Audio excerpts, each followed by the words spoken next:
If the President of the United States dies, then the Vice President becomes the President.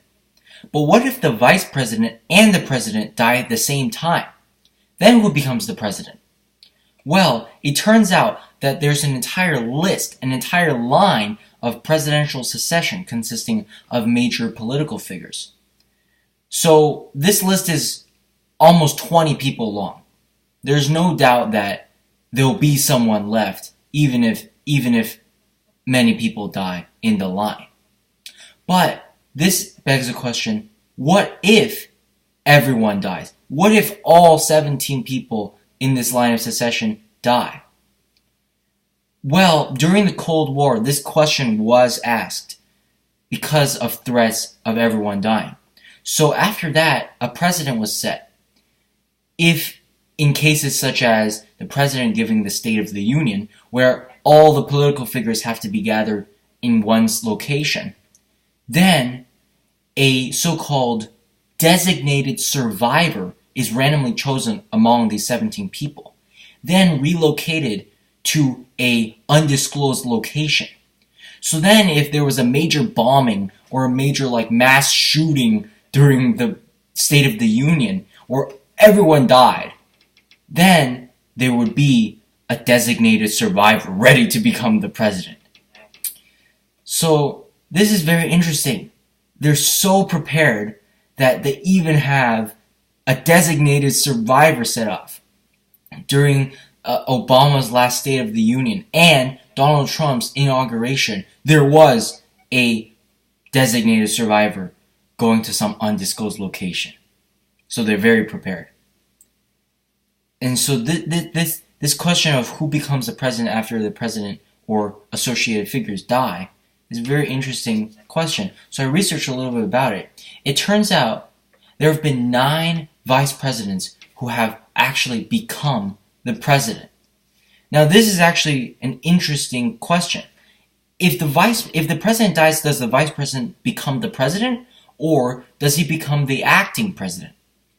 Well, in the case of John Tyler, who was the vice president when the current president died, John Tyler set a precedent where it wasn't clear whether or not he would become the acting president or the actual president.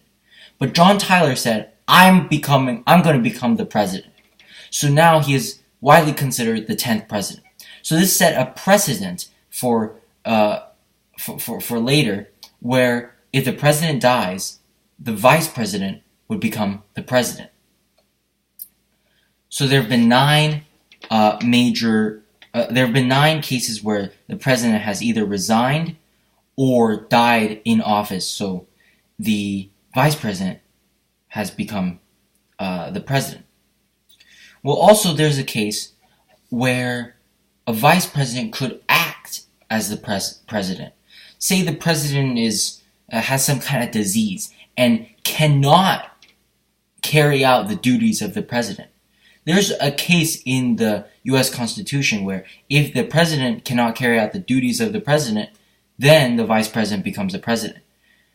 But this has not actually become in use.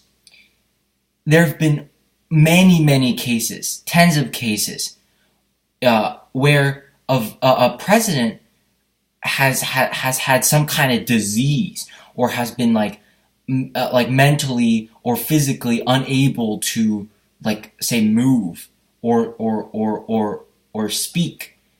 And in these cases, there have been many cases, the vice president hasn't become the acting president.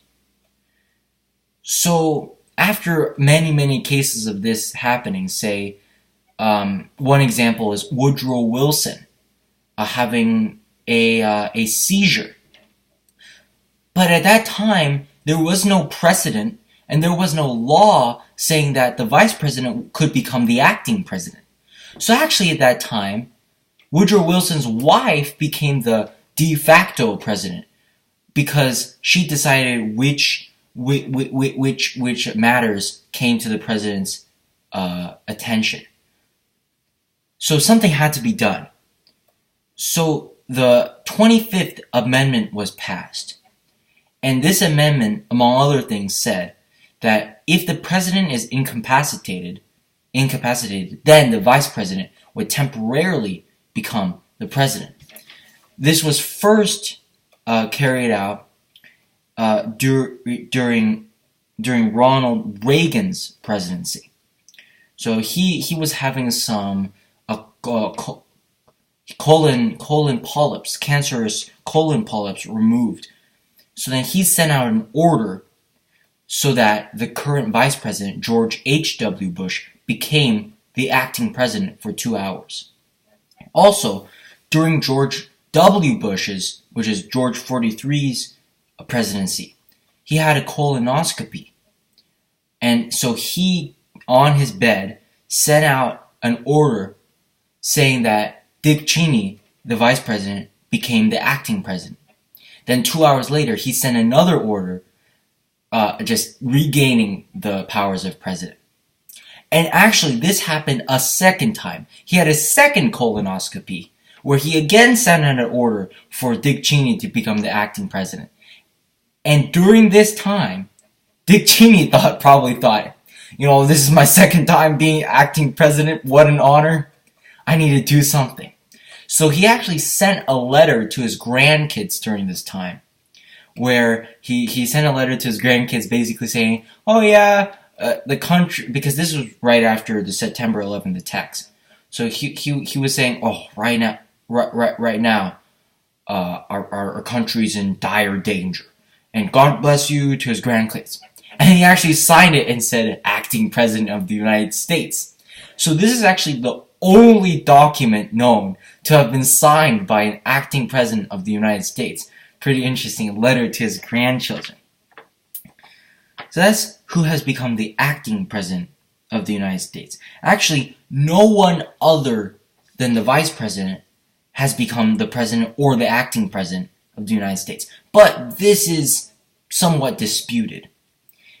For a time, during Zachary Taylor's presidency, he was going to be inaugurated on a Sunday, but because of religious reasons, he said, no, can I be inaugurated the next day? So they were like, okay, we can do that. So he was inaugurated on the Monday. But during that Sunday, there was no president and there was no vice president because the vice president was also not inaugurated. So people say that during that one day, David Rice Atchison, the Speaker of the House, became the president for one day. And this is actually on his tombstone. David Rice Atchison, president for one day. But this claim is heavily disputed by many scholars. And most people say, he wasn't the Speaker of the House. He was the president pro tempore of the Senate. And at that time, technically, he wasn't really the president pro tempore of the Senate. So many scholars say this is actually not really he was president for one day. Okay. So the current secession order. This is pretty interesting because now we look at he's saying, I'm the president pro tempore of the Senate, so I'm the president during that one day. Well, what is the actual line of secession? Because we've talked about there's 17 people in that line. So the first guy is the vice president. If the president dies, the vice president becomes the president. Now this is actually important because the vice president is the only guy who can actually become the president. Other people only become the acting president. After the vice president is the Speaker of the House. Then after the Speaker of the House is the president pro tempore of the Senate. Then after that come the cabinet members of the president's cabinet. The first is the Secretary of State, then the Secretary of Defense, then the Secretary of Treasury. After that, the secretaries are in order of their department's creation. So for example, the creation of the Department of Justice, then the fourth secretary in line would be the Attorney General. And then so on until the Department of Homeland Security, which is the last creative department. And that the Secretary of Homeland Security is last in line. So that's a line of secession. And actually, this was prepared to be exploited during Woodrow Wilson's presidency. So at that time, it was World War I. So Woodrow Wilson was running for his second term as president. But he thought, because at that time, if you lose the presidency, then there's a sitting duck period, where the president is like a sitting duck for 4 months. So because of this, Woodrow Wilson thought, you know what, just for the good of the nation, I'm going to make a plot to exploit the presidential succession law so that if I lose my rerun for the second term, my opponent will become the president. So here's how he did it. What he plotted with his advisors was that if, and to explain this, because it was World War I, he thought, you gotta have the next guy be president and not me being a sitting duck. So he plotted, if he lost during the sitting duck period, he would nominate his opponent called Hughes. He would nominate Hughes to be the Secretary of State. Then himself, Woodrow Wilson, and the vice president would both at once resign. So then automatically the Secretary of State would become the president.